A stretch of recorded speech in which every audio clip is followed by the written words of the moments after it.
Hi, everyone. My name is Angela, and I'm a children's librarian with the San Mateo County Library System, and I'm here to do preschool story time with you. But before we get started, I just want to point you to our website, which is at smcl.org. And when you go there, you can find all the books that I'll be reading with you today. They will be on the Overdrive platform. Sorry if I'm looking over to the side. That's where I have my notes, okay? So I can tell you all the information that you need to know. Anyway, the books I'll be reading are on the Overdrive platform. They are ebooks, and you can check them out. There's lots of other stuff that you can check out at our website here at smcl.org. For instance, you can stream movies.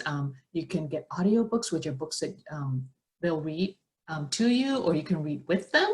You can see the pictures, and you'll hear a voice reading to you. Okay, so check it out when you get a chance, all right? So the way I start my story times is with my fingers. Can you show me your fingers? Wiggle them, put them in the air. Wiggle them, mess them in your hair. Wiggle them, give a little clap. Wiggle them, put them in your lap. All right, good job. So I'm going to share my screen with you so that we can read the first book.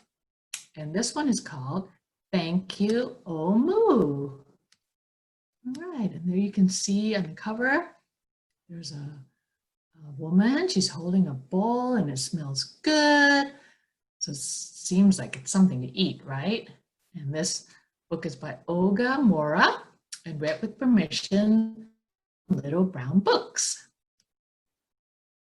There's the inside of the cover, and it says, note to the reader, Omu, Amu, pronounced Amu, is the Igbo term for queen. And Igbo is a language, another language.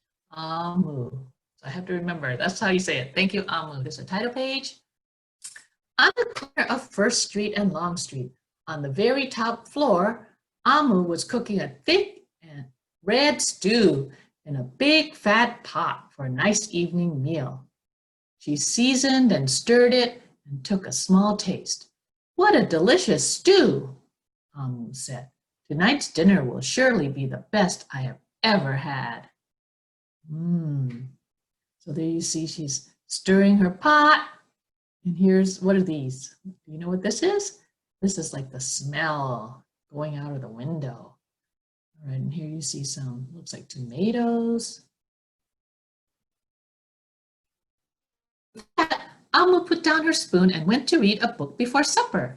As the thick red stew simmered on the stove, its scrumptious scent wafted out the window and out the door, down the hall, toward the street, and around the block until someone was at the door.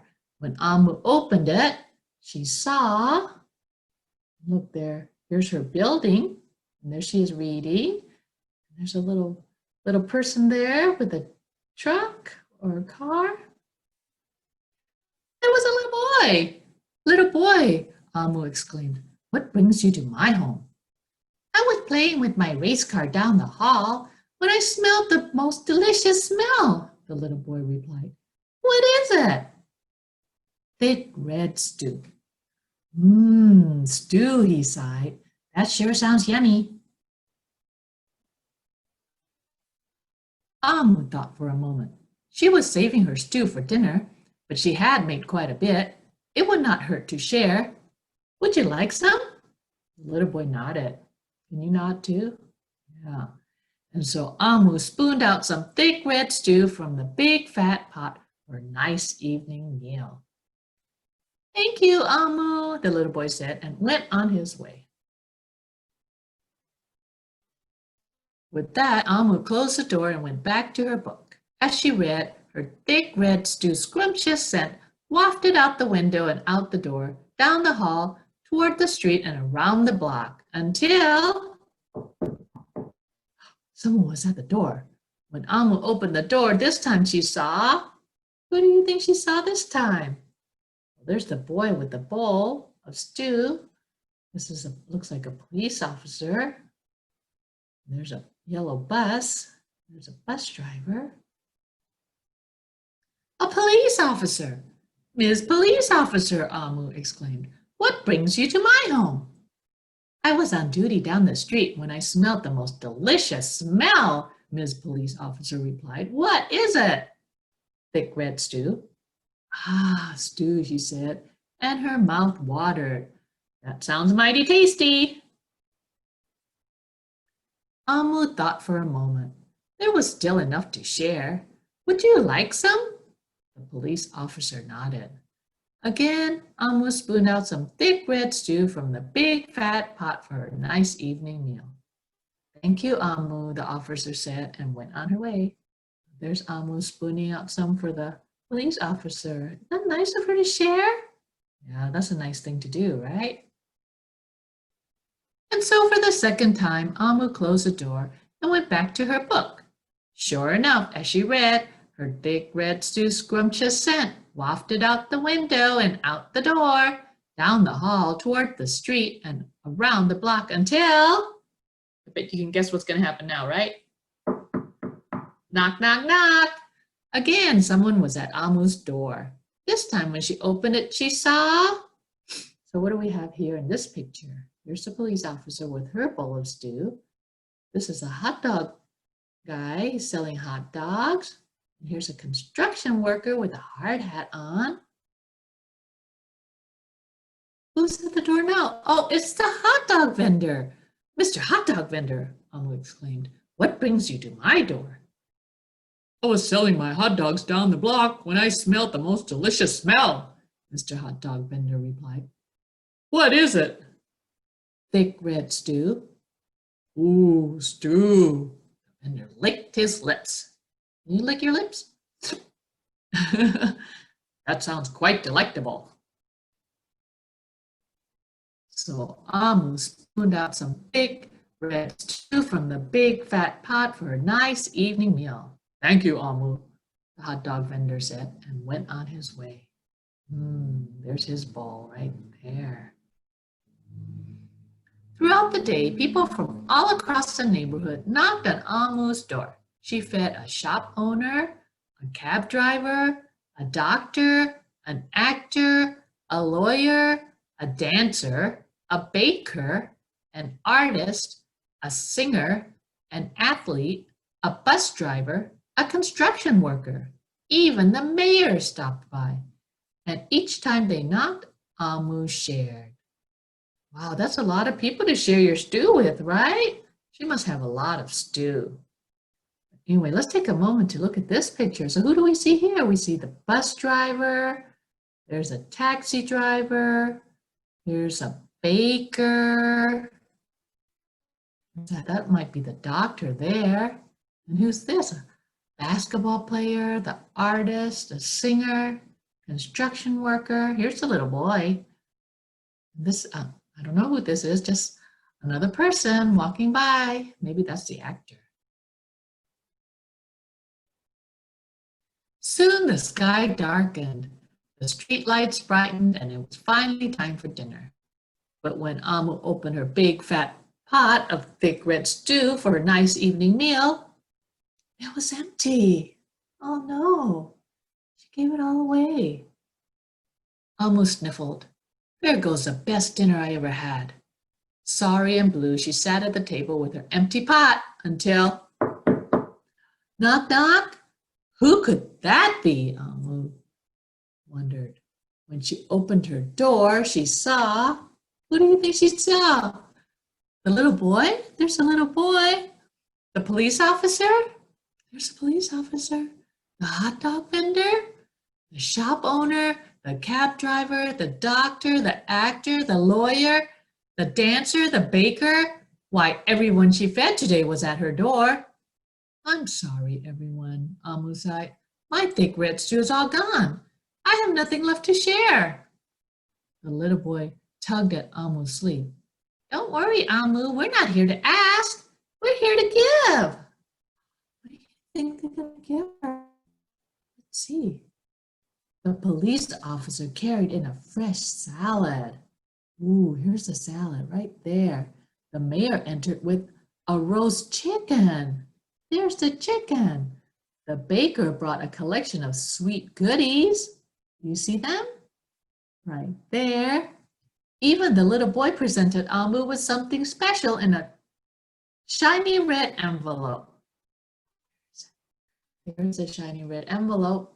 Everyone who had knocked on Amu's door that day squeezed inside her tiny apartment, and together they ate, danced, and celebrated. While Amu's big fat pot of thick red stew was empty, her heart was full of happiness and love.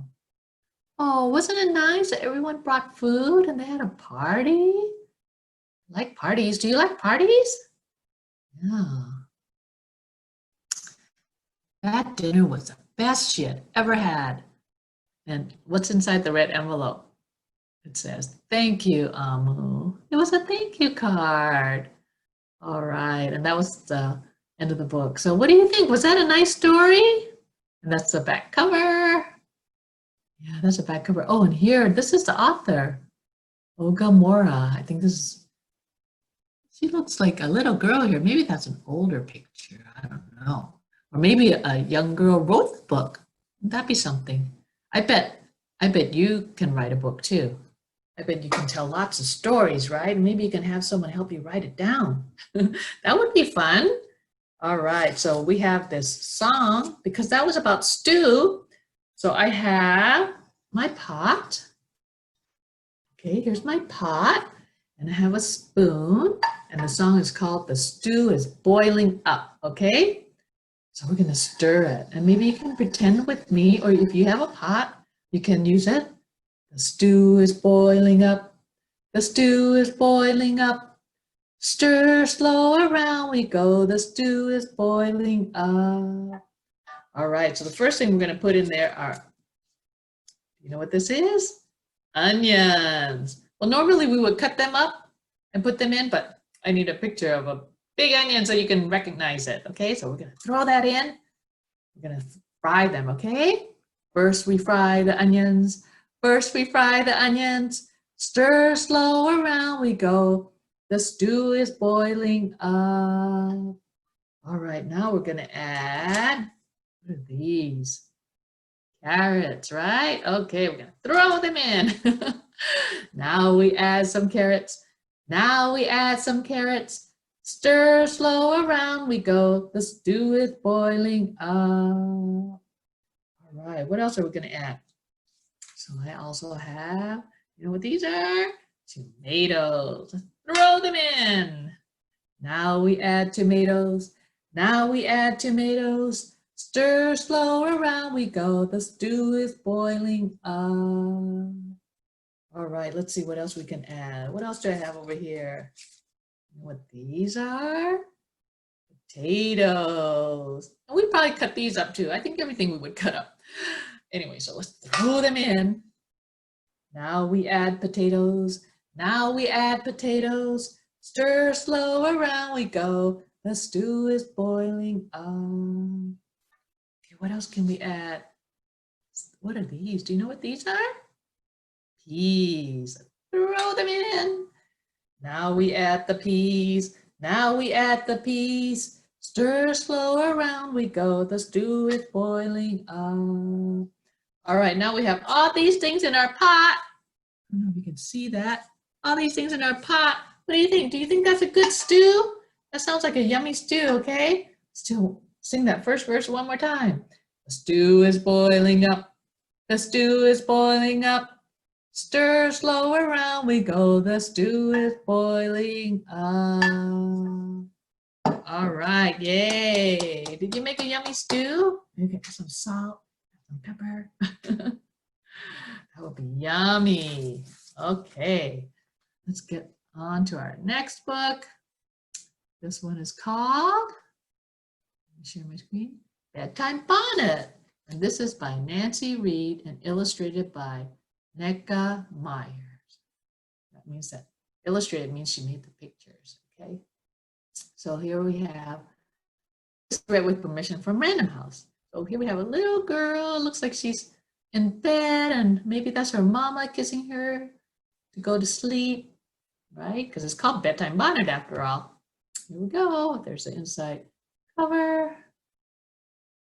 Bedtime Bonnet, here's the title page. Nancy Red, I'm sorry. Nancy Red is the name of the author. In my family, when the sun goes down, our hair goes up. What do you see in this picture? Outside of the house, there's maybe Mama holding, looks like a brush or a comb. And there's a little girl with a dog. My brother twists and tightens his locks. And there's her brother making locks in his hair. And there's Sis combing her hair in a swirl around her head. Pretty hair. She's in the bathroom. Daddy's hairbrush makes rows of black waves appear. Here's Daddy. He's brushing his hair. Grandma rolls up her silver mane. Where's Grandma? There, her hair is silver. She's rolling it up. Grandpa doesn't do anything to his hair because he doesn't have any. He doesn't have any hair. After Mommy gathers her corkscrew curls in a scarf, she calls for me. There's Mama's corkscrew curls here. And there's a little girl. I scoot between her legs and she gets to work on my hair. I'm tender-headed, so she's extra gentle. And they're all sitting there in the living room, it looks like. Grandpa tells jokes as Mommy works her magic. He asks me, why does a bee have sticky hair? I don't know. So he says, because it uses a honeycomb. Silly Grandpa. Do you think that was a funny joke? That was a funny joke. Finally, a braided crown is on top of my head and it's time for bed. So there's her hair braided, except I can't find my bedtime bonnet. Oh no, she's going like this. Oh no, I need it to protect my hair from tangles and lint while I sleep. Oh, here she's looking under the basket. She's looking under a pillow. Wearing my bonnet at night is as important as brushing my teeth. She's looking in the balls of yarn. Oh no, where's her bonnet? Maybe Grandma knows where it is. She's covering her rollers with a kerchief. Grandma, have you seen my bonnet? There's Grandma covering her curls. She gets up and looks around. No, dear, I haven't. Maybe your sister knows. Where are they looking here? In the toy box. And even the dog is helping, huh? My sister's still in the bathroom, her hair spun in a wrap. Sis, have you seen my bonnet? She looks in all the bathroom drawers. No, but here's Daddy's wave cap. They're looking in all the drawers and they can't find it. Oh no. I take the cap to Daddy and he pops it onto his waves. Here he is wearing his cap. Daddy, have you seen my bonnet? He looks around the sofa, but it's not there either. They're looking under the cushions. Where in the world could my bonnet be? I can't go to bed without it. Oh no. Where is it? Just then, my big brother walks in. A durag slipped over his locks. Does he know where it is? Big bro, have you seen my bonnet? He's covering his locks to protect them. He doesn't even pretend to look. He just says, ask Grandpa. And there's Grandpa. Oh, Grandpa, look what he's wearing. Looks like maybe he has her bonnet on, huh? Everybody's laughing. He's such a joker. My bonnet is now in its proper place, and I'm really sleepy. Everyone gives me kisses and hugs, and Mommy and Daddy read me a story. Good night, family. Aw, that's nice. Daddy has a book, he's reading. In the morning, when the sun comes up, our hair comes down. It's morning. Do you wake up this happy? I usually wake up sleepy. She looks so happy. Daddy smooths his ocean-like waves. There he is. Mommy scrunches her ribbony curls. She's fixing her hair. Sis unwinds her foot-long wrap. Oh, look how pretty. My brother shakes out his lovely locks. They look really nice. While While Grandma unsnaps her rollers, oh, Grandma's hair looks really nice too. Grandpa shaves his head. There he is shaving. And as for me, my bonnet comes off and my braids come out. Here's Mama's hair. Look at Mama's hair. It looks so nice. And there's her hair. Now we're all ready for a brand new day. So she's going to school. Mom and Dad are going to work. How's brother getting to school? On his scooter, right? All right, that's the end. This is the person who wrote the book, and this is the person who drew the pictures. All right, cool. And that's the back of the book.